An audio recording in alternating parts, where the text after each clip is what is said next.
Here we have a matchup now. I think we're going into the quarters. We have Kameme and Kirihara coming up, where Kirihara is looks like we're holding off on that one for just a bit. Oh, okay, we're right outside of quarters. That's what it is. So it's I believe loser is guaranteed 17th place if they lose their next round. Winner advances in the quarters. So we have the matchup once again of Kameme and Kirihara. Kameme is going Sheik. I don't know if he switches to all Sheik or is primarily playing Sheik now. But he's definitely been, pushing his Sheik to the limit, getting a lot of wins at a high level. Though I do think that Sheik versus Mega Man, Sheik does a lot better against Rosalina than Mega Man does. I agree. I think this would be a better matchup. Now, granted, it's not an unwinnable matchup. I do recall, I believe it was Scat took out DeBuzz at one of the CEOs, and he did it with Mega Man. But it's not. It's a hard matchup. It's a very hard matchup. Definitely very hard. I think that for the level of difficulty this matchup comes down to, Sheik, as hard as it is for Sheik, I feel like it's still very difficult for Rosalina Luma dealing with a character with quick options like Sheik. Yeah. As you can tell right now, both of these players are very high level, pretty even, 58 to 55%, almost dead even actually. Though Kirihara is, never mind. Looks like Kirihara has stage control right now. He doesn't have Luma yet, but it has now. We have Luma on stage, so that makes it a little bit a little scarier for Kameme, but he comes out with a couple of aggressive options. Does get punished by a jab, not too much, but he is at 89, and we've seen the power that Rosalina Luma have, especially Luma. Gets him with an up air at 108% now. Good footstool. I like that option. Power shield. Oh, this is unfortunately. Super unfortunate. Yeah. Smashville's platform was there. He had the right idea, trying to get it for Luma. As Kirihara just hits him with an up air, takes that first stock at 59%. Yeah, tried to dance around Kirihara by footstooling him again, but instead Kirihara chased him this time with up air and finished that stock up. He's only at 64%, but Luma is off for the next 15 seconds, so if Kameme can get something started here, he might be able to bring it back. I really like that walk you saw Kirihara do just now. He was able to get out of dash attack range and then punish with his own dash attack. Or I think it was a dash grab. Good grab from Kameme coming out. Goes for the up throw mix-up. I'm not sure if he was trying to catch maybe an air dodge. If it did, up air definitely would have killed there. That's a very terrifying position when you hit Rosa away and Luma's right there, because you could expect to get hit by something at any point and possibly kill you if you charge something trying to get an air dodge read. Yeah. Jab forward tilt does not get the upper follow-up. He has Kirihara at 119%. Kameme's put on some good damage, and he's not out of the game really. It's still very close. He can just get a quick kill. Oh, does not get the up air that he's looking for the stock. Around this percentage, Sheik struggles to kill. Yeah. Something like this would have to be like a falling neutral air or needles in the bouncing fish. But unfortunately, he was all the way across the stage and that won't finish. Yeah, it put some good damage on. He might be looking for like a neutral air kill on the closer side.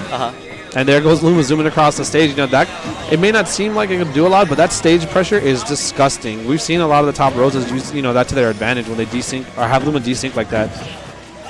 Once again, Kameme, he's not out of it, but he's got Kirihara 162%. It's very difficult, looks like, for him to get that finishing blow. He's doing a great job of keeping stage control. Unfortunately, he is only at 21%, so when he finally does take the stock, he's not that far behind. Yeah, so great job from Kameme, recognizing he went over the ledge, hit him with a dash attack, and was able to secure the kill without taking a lot of damage. So although it seems like he put on, a lot of work, but it ultimately resulted in him to pretty much bringing it back. But Kirihara has some momentum right now, stage control. Oh. Tries to get air dodge pass, but Kirihara waiting and just smashing with Luma. That was a very terrifying setup. He did 2 down airs and spaced them both out. Oh, wow. Going for the 2-frame right there. Kirihara is throwing out a lot of really, really tricky options right now. I'm not very experienced with Rosalina Luma, so the pressure that she's putting out looks to be, pretty ridiculous. It's a lot of options. Any one of those straight hits might have ended because Luma's down air is really, really powerful. A lot. Yeah. I feel like people still in 2017 take for granted how powerful Luma down air is. Yeah. Well, one thing interesting about the vanish for Sheik, as long as you vanish above the ledge, you cannot get 2 frames. Great short hop flare, gets rid of Luma and puts Rosalina off stage in a disadvantaged position.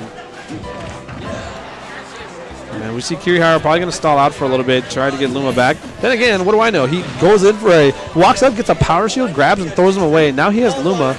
Let's see what Kameme can do. We still got about a minute 50 left on the clock. So although there's been a lot of things going on in this match. Oh my goodness. Yeah. The time is pretty much running low on this matchup.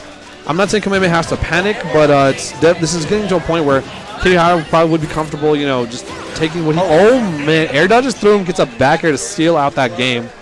Kirihara is very, very aggressive. Yeah, I was going to say, he has a lot of rage on Sheik, Kameme, and Rosalina was at the perfect percentage to combo into a killing option. Right.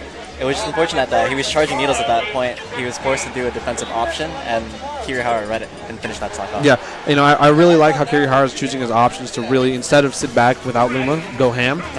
It's a lot of fun to watch, and you know, it's paying off for him big time, as he did take game 1 against Kameme on Smashville.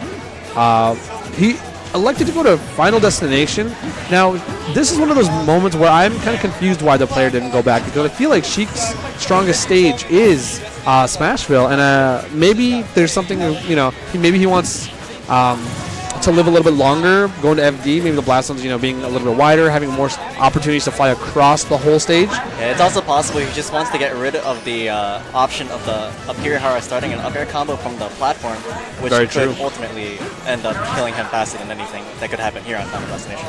Pretty even game so far. He did already kill Luma, and you know, there were a couple times where he was not able to kill Luma because she landed on the platform, which was very unfortunate because that might have swung, you know, the momentum of the game for Kameme. Goes for a neutral air, does not get it for the ledge pressure. Definitely one of the factors that could have factored into picking Final Destination as a counter. Very scary. He does the neutral off the ledge and then runs up to him, stops right outside of Sheik's jab range. Oh wow, great anti-air with the up tilt. Manages to find landing, 90 to 92. Took him a little bit. These guys are going back and forth. It's a much more even game, I feel like, than last time as far as, you know, the first stock goes. But then again, it's Sheik. You know, if Sheik isn't able to net that kill at a decent percent, it's, you know, it's going to be a long game as we saw last time.